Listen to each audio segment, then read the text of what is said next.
This is the Minds and Memoirs podcast. I am Jake Maynard, a third-year student at the University of Texas at Austin, studying business with interests in behavioral economics and mental health. And I'm Jordy Bach. I'm a rising senior at Washington University in St. Louis. I study psychology, neuroscience, philosophy, and computer science with an interest in mental health, just like Jake. This is episode 1, and we're going to be diving into different ways mental health impacts people's lives, everybody's lives. We're going to start off by reading 2 anonymous stories about people's personal experiences with mental health and its impact on them. These different stories are from online forums, blog pages, and other resources that we could find online. Then we'll hear from our first guest, Ivy Watts, a public speaker about mental health. And we'll finish off by talking to Dr. Thomas Oltmanns, who's an expert in mental health and personality disorders. So, to get a little deeper into the topic of the impacts, mental health impacts everyone. It's not just about people who are diagnosed or have specific disorders. It's everyone. We all deal with mental health, good and bad, on a daily basis. It's about our daily moods, our thoughts and feelings, how we cope with stress, even about our relationships to those around us. Mental health is like a spectrum. It's fluid, too. There are good days and there are bad days. Sometimes there's stress and anxiety that builds up to the point of having a panic attack. And there's also different severity where one day you may feel sad, you may feel okay. Another day you may feel sad, but you can't get out of bed. So there's difference in how severe that day impacts you.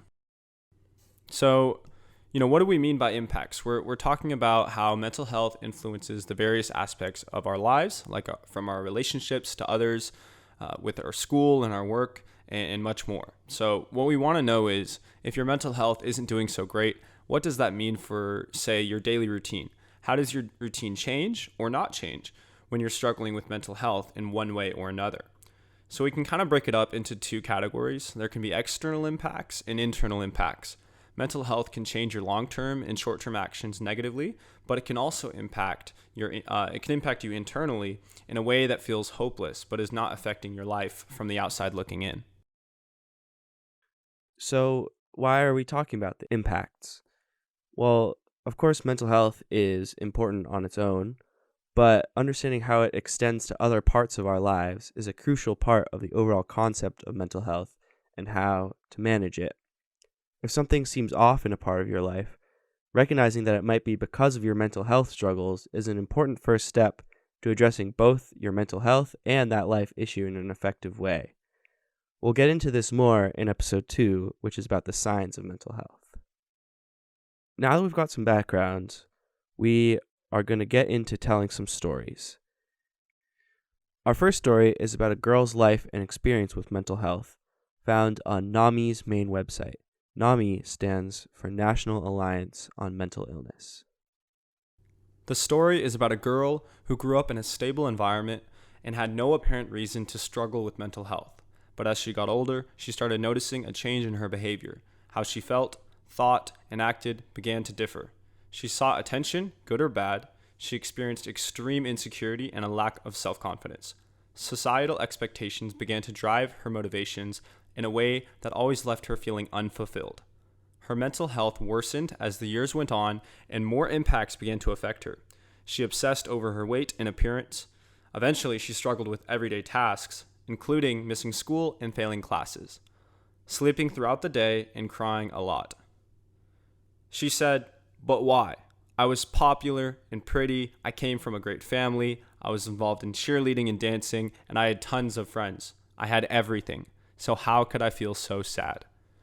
During her sophomore year of high school, she was diagnosed with an eating disorder, depression, anxiety, and bipolar disorder. She sought help and was admitted to a hospital for treatment, where she thought all of her problems would be solved. However, that was not the case. The treatment program did little to help her. She was in and out of treatment for several years after that. She said, "I didn't get to graduate high school on time, perform in dance recitals, go to senior prom, or enjoy holidays with my family. I began to surround myself with people who made me inadequate, and I pushed my family away thinking they were trying to hurt me. Eventually, she came to terms with her mental health conditions, and she became grateful for the good days and the bad days.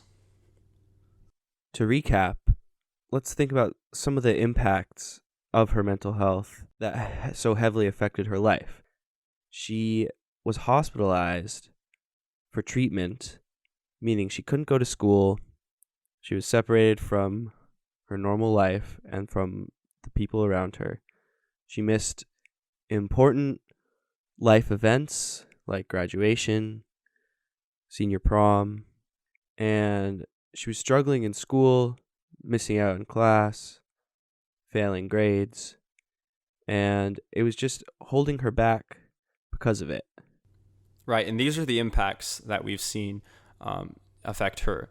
Right, these are all the things that have impacted her, all the ways that her life has been impacted, and really the key takeaway that she got from that was, being grateful for the good impacts and the bad impacts, as there are both of them, and she came to see that. But it took her a while. It took her a very long while to recognize, but she really found that being grateful for the good things, the bad things, the good days, the bad days, was helpful in to coming to terms with her mental health conditions.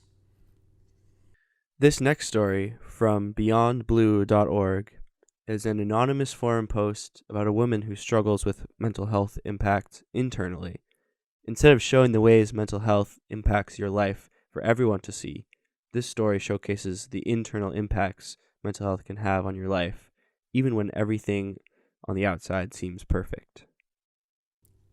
As everything in this person's life seemed okay, they did not feel the same. From the outside looking in, it was perfect. They had a nice house, they had a family, kids, their career was one that many would be grateful for. It was a picture of a perfect life. However, this person felt shattered, empty, and hopeless. They are feeling empty with no emotions, just trying to make it through the day. They feel trapped by the financial and emotional responsibility for their family. As they describe the internal impact of the detrimental mental health, they say, "I just want to run away, be on my own, or vanish. No friends, no fun, no future, isolation. Never enough. Not seen, not heard, not cared for, like I don't exist. Weekends, I retreat. Sleep is my solace in my company. It kills me to put that mask on again for the week ahead. To avoid, 'How was your weekend?' when I wish I could answer, 'I didn't leave the house. I stayed in my bed and cried, but I'm still alive. I hate who I've become.'" The internal impacts of their mental health condition have left them feeling isolated, lonely, and like nothing. They live in their own twilight zone, sleepwalking through life. They only wonder if anyone else feels the same. This highlights the internal impacts, which is so much harder to justify when seeking help or when just trying to understand the mental health struggles they're going through, because it's all hidden. Having to pretend like everything is fine, and when it's easy to do so, because from the outside looking in, it is fine, at least by society's expectations. But how many people feel like this, just like this person does? Let's take a guess and put the amount in perspective. If I had to take a guess, if you were to walk into a room of 10 people, I would say at least one or two people probably feel like this, maybe a little bit more. What do you think, Jordy? Yeah, I think it's very, very common for your internal struggles to be hidden from other people, and even people you think you know pretty well might be struggling in ways that you never realized. Yeah, and I think you see it across, different age groups, people in school, whether it's, high school, college, but also people who, have started their adult lives and are working in the workforce.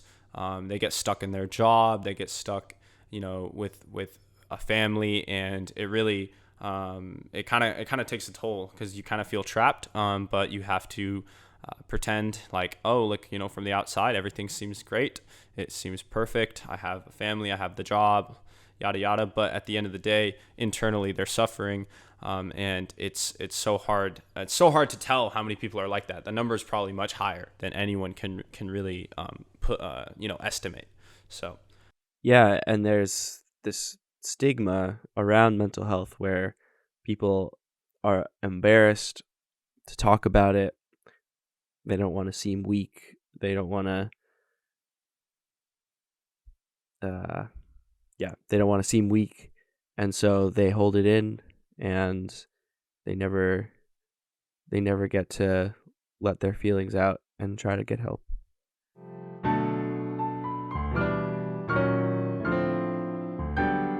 So now that we've heard some anonymous stories, we're going to talk to our first guest today, Ivy Watts. She's a mental health advocate and a public speaker. By telling her own personal story about mental health to students, athletes, and more, she talks about breaking down the stigma around mental health, how to care for your own mental health, and how to look out for others' well-being. Thank you, Ivy, for joining us on the Minds and Memoirs podcast. We really appreciate your time and your willingness to come on here and talk to us about mental health and the impacts of mental health. So, to start off, could you, first, if you want to introduce yourself and say a little of who you are, and then tell us your story of your own personal mental health journey up to this point. Yeah, well, thank you so much for having me on this podcast. I'm really honored to be a guest. And I am a mental health empowerment speaker. So I share my story about my struggle with my mental health as a student athlete and beyond. And I'll talk about that in a moment. But it's been a real honor to be able to work with students and student athletes and coaches and administrators, sharing my story and tools for mental wellness and self-care. To really help to break the stigma and empower others to know they're not alone and to know that they can reach out and get help and start their own unique mental wellness journey. So I struggled with my mental health for most of my life. I started running track when I was 8 years old. And when I started running track is around the same time that I also began struggling with my mental health. I had a lot of negative self-talk and anxiety from a young age, but at that young of an age, I didn't know what those feelings were and that I could talk about them. I really grew up believing a lot of the stigma around mental health problems. So I believed that when society told me that if I talked about what I was going through, that it would be a sign of weakness. And I often had this kind of perfectionist mindset. And that really told me, if I need the world to see me as perfect, then I can't be labeled as weak and talk about these feelings that I'm having. And so unfortunately, I struggled in silence through middle school and high school and college as well. And being a student athlete, the pressures and expectations really became too much for me because I had this untreated anxiety that I didn't know that I could reach out for. And so the mental health problems just continued to pile up. And because I had this perfectionist mindset, I always felt like I was falling short of the expectations of others and of myself. But despite all of the struggles that I was having with anxiety and negative self-talk and depression, no one really recognized that I was struggling because I looked like I had it all together, because that's exactly what I wanted them to see. So, I was doing well and had this, quote unquote, perfect life on the outside, but was really struggling internally. And, thankfully was able to finally get help for myself through therapy a couple of years after college. And that was really huge for me to start my healing journey and to learn the power of self-love and to work through a lot of the anxiety and self-hate that I had for so many years. And so now use that struggle to, again, really try to empower others and break the stigma. But I still struggle with, the same things that I was struggling with earlier on in my life, but I now just have, active supports through therapy and my family and self-care techniques that I know work for me. So that's the difference there, is that I struggle still, and that's okay, but and recognizing that's okay, but having the tools now, whereas before in the past, I didn't have the tools and I didn't feel empowered. I was terrified of reaching out for that help. Yeah. Well, thank you just for sharing such personal things and opening up. We really appreciate it. Yeah, so what would you say is the most significant impact that mental health has had on your life? Yeah, I think that mental health has impacted me in a positive and a tough way, I should say, and maybe not necessarily negative. But I think probably the biggest impact in a tough way was just because of the stigma. I think it just really did keep me from talking about it. And I think when I look back on my life, I think I still would have had the struggles that I probably had, but I think I would have had the tools to work through them better, because I think, right, struggles, hard times, bad days are inevitable in our lives, but I would have had those tools to work through them. So I think the stigma around mental health, although it's getting better, I know it still exists for many of us, and that fear of judgment from others or being a burden on somebody else, that fear existed for me, and I know exists still for so many. So I would say that probably was the biggest impact, because I wasn't able to get help earlier on. My struggles were that much more heightened. And I think in a positive way, I think I've learned so much now that it's okay to not be okay. It's okay to have those bad days. And I think, as I mentioned, I have just developed a lot of really great tools for myself through exercise and mindfulness, journaling, and just like the power of positivity to really help my own mental wellness journey. And so that's been, I think, really impactful. And also just like, this is my line of work now, right? So I'm able to use the struggles that I had, hopefully for good, to try to help other people. So I think that that's ultimately been the biggest impact of mental health on my life, is just learning about warning signs and getting educated, and having firsthand experience with therapy and being able to share that information with people. So that's, I think, been one of the biggest impacts. Yeah, that I like what you're saying. I like that you talked about the positive impacts as well as the less positive, because I feel like that's something that's easy to overlook, is the positive side, especially when talking about mental health challenges. So Definitely. yeah, and also stigma, I think, is going to be a rather recurring theme on our podcast, and it's sort of part of why we're doing this, I think, Right. to try to combat the stigma. I'm interested, because you were an athlete growing up, how would you say your mental health impacted your career as an athlete, and if there was a connection there? Yeah, definitely. I think, the biggest parts of it was just the expectations and pressures of being a student athlete. I mean, I think we all experience expectations and pressures, whether you're an athlete or not. But I think just being in the high school setting and then going to a Division II college, I ran at University of New Haven, and my coaches just put a lot of pressure on me from day one. From the first day, we were told that we needed to get on diets, and that kind of communicated the message to me that my body wasn't good enough to compete at the level that I was at. And so that fueled some anxiety and disordered eating patterns as well. And so I think just the expectations and pressures and additional stress, and in addition to trying to figure out who you are and what you want to do in life, and school stress and personal stress. So all of these things, I think, kind of added on with the pressures of being an athlete, became too much for me. And then in particular, I had this one particular goal that I wanted to run. I was a 400 runner.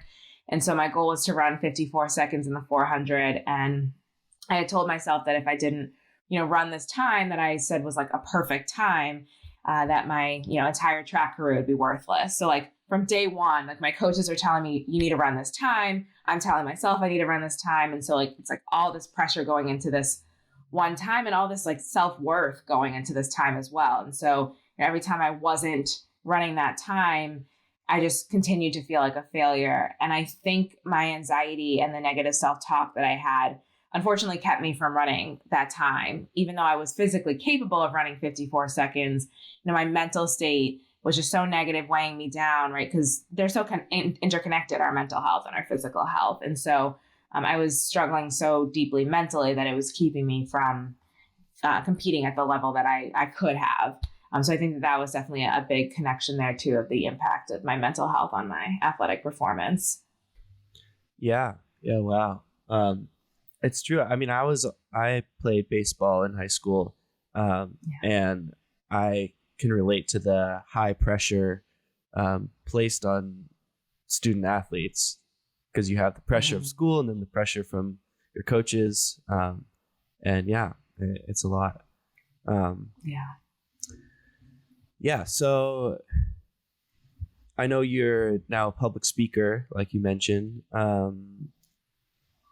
How you said a little bit about how you got into it, but could you go into some detail about kind of how and why you started publicly speaking about mental health?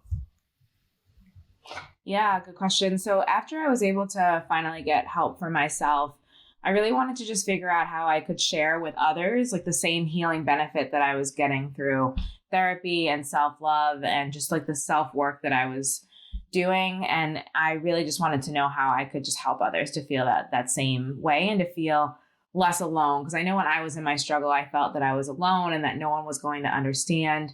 And again, that it was just safer and simpler to just keep it all on the inside. And so I really wanted to let other people know that they weren't alone and that they had a voice, that they could reach out for help, whether that was through a professional or to a friend or a coach, a teammate, a professor or a teacher, whoever, a parent, whoever it was, and know that they could get that help. So I think really the healing benefits that I was receiving from therapy was something I wanted to share with other people. So I started a blog, and my blog, I still blog, Beautifully Simply You. I started talking about, my own mental health challenges and providing tips and tools. And that was great, but I didn't feel like I was making as much of a reach as I wanted to. And so that's when I was like, okay, what else can I kind of do to connect with more students, student athletes, and adults? And so I started speaking, and kind of the rest is history. And I've been able to use my blog as well to have a further reach as well. But I just really wanted to figure out how I could use the healing energy I was getting from therapy and to spread the message to help others to know that they could also, reach out for help. Yeah, that's great. It's awesome. And so, during your time as a speaker, I assume you've been kind of traveling around and getting to meet lots of people. Have you kind of found some common impacts on people's lives that maybe they share with you, impacts from their mental health? Yeah, I think what I hear from a lot of people, and so I speak with student athletes, but I also speak with the general student body. I speak with, just parents in general, or educators as well, coaches. So I speak with a lot of different folks. And so, I think I just constantly hear from people the desire to be perfect. I hear that from a lot of students, that there's a lot of pressure on them, that even if someone isn't telling them they need to be perfect, it feels like they need to be perfect. And so they need to, be getting perfect grades. They need to be doing perfect in all their extracurricular activities. They need to have, the perfect job, the perfect relationship, the perfect life. And so that can be really overwhelming to try to have perfection in every area of your life, when perfection is, what is perfection, right? It's this like unattainable ideal that just makes us feel bad about ourselves, because we're always going to be falling short of what someone else's idea of perfection is versus our idea versus society's idea. And so I think I hear from so many people that they're just trying to be perfect, and it just makes them feel bad about themselves, and then leads to that negative self-talk. And I think also with them, wanting to be perfect, similar to me, they kind of have this outer appearance to the world that they're happy and that they've got it all together, when they might be really struggling. So I think they often fall under the radar of a coach or a friend reaching out to them to check in on them. So I hear that a lot as well. And then in the athletic world, I think I often hear from student athletes that maybe their coach kind of isn't there in terms of hearing them when they're coming to them about their mental health struggles, and maybe kind of having some of that stigmatizing language and brushing it off as insignificant, or, kind of telling them to suck it up in a way. Or that if they go to seek out professional help on, their campus counseling center, that the answer from the counseling center is to just, quit their sport when that's not necessarily what they're looking for. So, for someone who maybe isn't an athlete, maybe your therapist is telling you to don't do that, don't be part of that club when maybe that's not what that person's looking for. So I think kind of having that person, finding a therapist, right, that connects with you to help you through that pressure rather than just removing that pressure, which can be the what someone needs, but it might not always be what someone needs. Yeah. Great. Really interesting stuff. I think that'll wrap it up. Okay. So yeah, thank you again so much for your time, and for talking to us about some of the impacts of mental health and about, public speaking and everything. So great. And I guess to finish off, if you wanted to, plug your blog again or anything, or your website or not. Yeah, no, definitely. So my blog is beautifullysimplyyou.com. So I used to post every Monday, but I've been taking care of myself and I've not been posting as frequently, but there's tons and tons and tons of blogs from the last 4 years. So feel free to check that out. And then my speaking website is ivywattsspeaks.com. And you can find me on social media at ivywattsspeaks. That's for Instagram, Twitter, and Facebook. So feel free to check me out. I'd love to connect if anyone ever wants to chat. Great. Thank you so much. Thank you for having me. Appreciate it. Now, to recap on that conversation, I feel like a few of the things that really stood out were, this pressure from others and from herself for Ivy, but also if you take that and extrapolate it, the pressure that you put on yourself as an individual, also the perfection or striving for perfection. So striving for perfection is, this idea that you have to be the best, or, you have to be better to some extreme standard, often impossible standard to meet. And Ivy discovered that just wasn't, perfection is impossible. And so striving for that in all the added pressure, it becomes overwhelming. A lot of those struggles that come from pressures, it just becomes extremely overwhelming. And it kind of creates a perfect storm for everything that seems put together on the outside, but on the inside, there's inner turmoil that just doesn't make sense from the outside looking in. And you can see the connection between Ivy's experience and the experience of the anonymous stories we read, where their lives seem put together on the outside, but on the inside they are suffering. Now that we've gone over those stories about mental health impacts, let's get into some facts and figures behind those stories. To help us out with that is our next guest, Dr. Thomas Oltmanns. Dr. Oltmanns is a research professor at WashU in St. Louis. He's specialized previously in schizophrenia and OCD, and now focuses on studying personality disorders.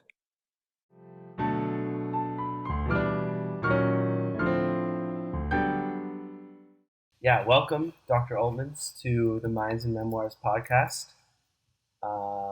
We appreciate having you on, and thank you for your time. Hopefully we can learn some good stuff about the impacts of mental health. So to start us off, could you just give us a little breakdown of your area of focus? Well,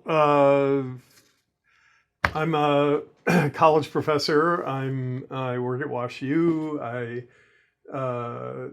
teach abnormal psychology. I do research on personality, stress, health in later life, and that's about it.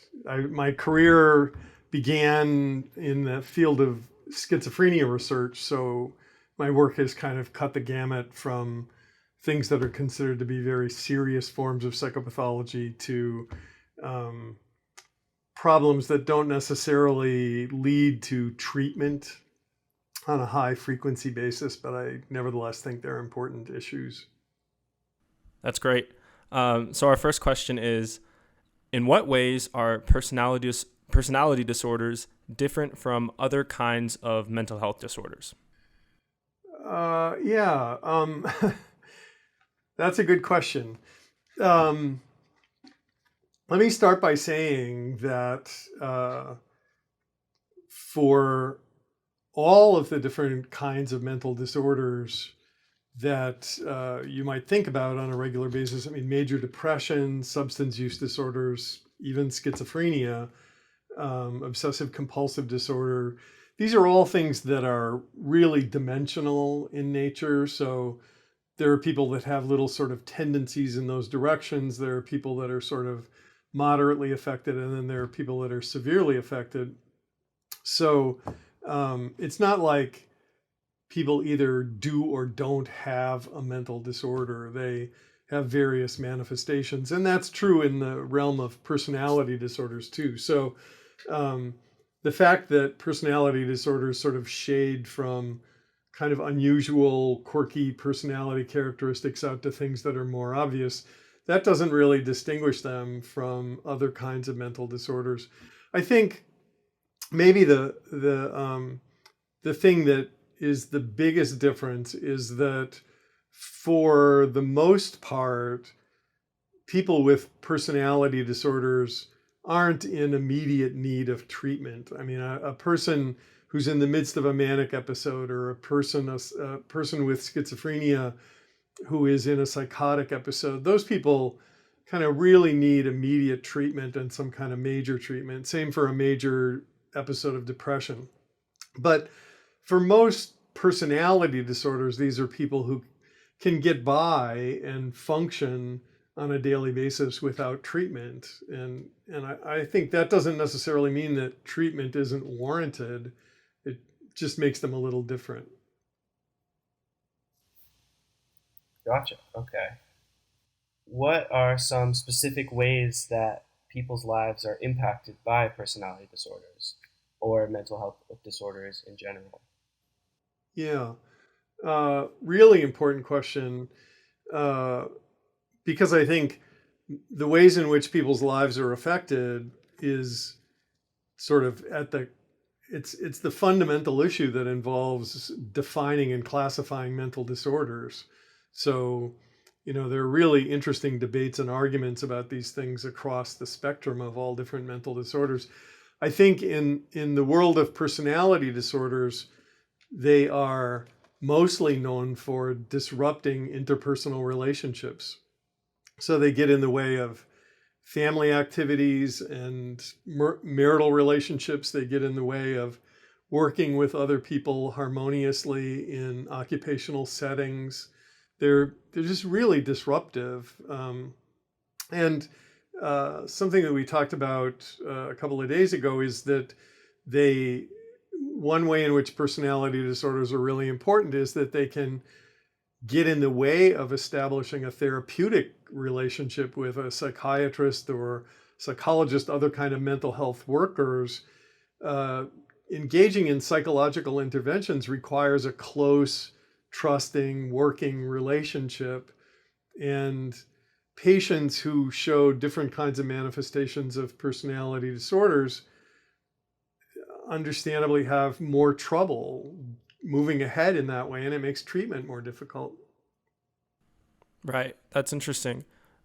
So moving on, this is going to be a little bit more of a nuanced or difficult question, but what are some of the more subtle or hidden impacts of mental health on people's lives that might not be so obvious? And for example, an obvious impact might be that you are, less productive at work or school.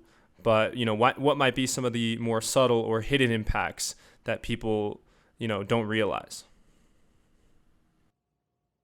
Yeah. So your question is more broadly based than personality disorders? You're talking sort of across the spectrum?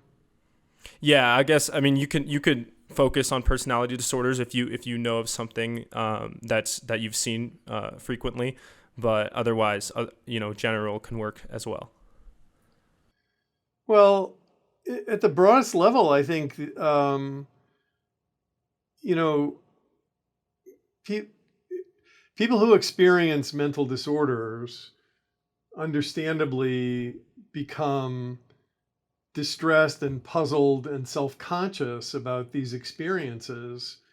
And because of the stigma that's associated with mental health problems, at least in our society, I think that level of being self-conscious and reluctant to talk to other people can again sort of get in your way, independent of whatever whether you're anxious or whether you have suspicions that other people might be trying to harm you, or whether you're feeling depressed, or you're drinking too much, or you're eating in a disordered way. I think uh, it, independent of those symptoms, it just sort of interferes with your ability to relate to other people.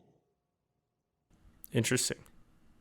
And I think that's a subtle part of these things that may not be immediately obvious. Although, one thing that I tell people from the beginning in my abnormal psychology class is that when you're talking about mental disorders, you're really talking about us and not them. And I think at the same time that I'm saying people are self-conscious about these experiences, I think it's important that people recognize that virtually everybody is affected by these things. I mean, the literature has shown for 20 or 30 years now that way over half of the population is going to be affected by a mental disorder. They're going to be affected personally at some point during their lives. And then if you start to talk about family members, I mean, parents, siblings, your own children, your closest friends, your coworkers, everybody is touched by these things. So it's kind of a cruel irony that we're all self-conscious about it, yet everybody's affected. Right. And can the impacts of personality disorder or personality disorders, can those impacts often manifest into other mental health disorders? Yes, that's certainly part of the clinical folklore, as well as some empirical research that defined some of the different forms of personality disorders, is the notion that they represent predispositions toward other kinds of disorders. So dependent personality characteristics may be part of the behavioral manifestation of a predisposition to depression. And things like paranoid personality or schizotypal personality. I won't bore you with the long definitions of those things, but what some people believe is, there's no doubt that there are genetic predispositions that increase risk for all of these disorders. And some of the different sort of maladaptive forms of personality are presumably early manifestations of that genetic risk. But there's just a really long, complicated, fascinating line of research that sort of leads to that stuff. No, that makes a lot of sense. Awesome. I think that about wraps it up. Jordy, do you have any last thoughts or questions? I just had one more question. So, statistically, does that mean it's more common for someone with a mental disorder to have more than one? Or is it not like necessarily having one means you're more likely to have another? I don't know if you know the numbers on that. I'm only laughing because it's another good question, and it's a complicated issue. There is again a long empirical literature on this topic, and let me see if I can do this quickly. The issue that you're touching on is sometimes called comorbidity or co-occurrence in mental disorders. Mm-hmm. And that what the epidemiological literature shows is that a fairly large number of people who qualify for one diagnosis also qualify for another. So, for example, people who qualify for the diagnosis of an anxiety disorder often qualify for the diagnosis of some form of depression. People who qualify for a diagnosis of schizophrenia are sometimes also diagnosed with substance use disorders.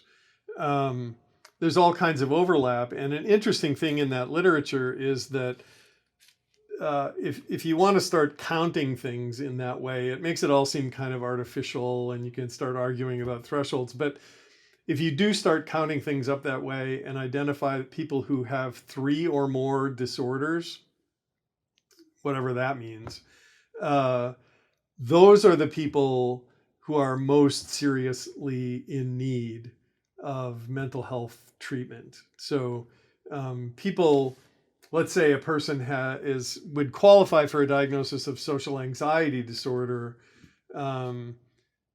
Oftentimes those people treatment can be helpful, but it doesn't mean, hey, look, your family or your friends, you need to do something about this. But it's when you start stacking up a bunch of those different diagnostic categories on top of each other that it kind of signals a more severe form. Yeah, that does make sense. Well, thank you, Dr. Oltmanns, for speaking with us about mental health, personality disorders, and their various impacts on people's lives. We really appreciate your time, and yeah, thank you so much. Yeah, thank you. Happy to chat. Good luck, Thank you guys. All right, thank you.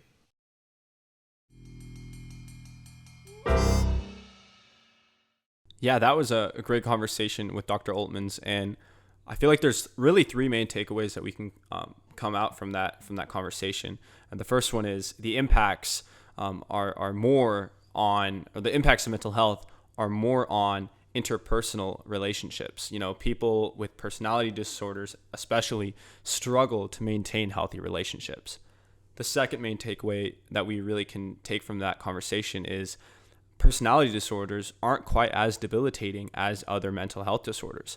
They can actually be managed easier, which is really an interesting takeaway that I definitely didn't know before speaking with him. And the last takeaway is that CBT and psychotherapy are less effective for most people with personality disorders because to work best, those therapies require a personal working relationship with the therapist, something that many people with personality disorders struggle to maintain. So that kind of connects to the first takeaway that, people with personality disorders may have a hard time with relationships. And that's one of the biggest impacts that they feel because of their disorders. And yeah, another takeaway is just how the impacts go beyond each person's own personal mental health struggles. So building on that first takeaway, we can see that the impacts of mental health go beyond one person and their own personal struggles with mental health. It not only impacts their relationships with others, but has an impact on those people, maybe their loved ones or the people close to them in their lives, who also have to deal with helping this person or going through the struggles alongside them.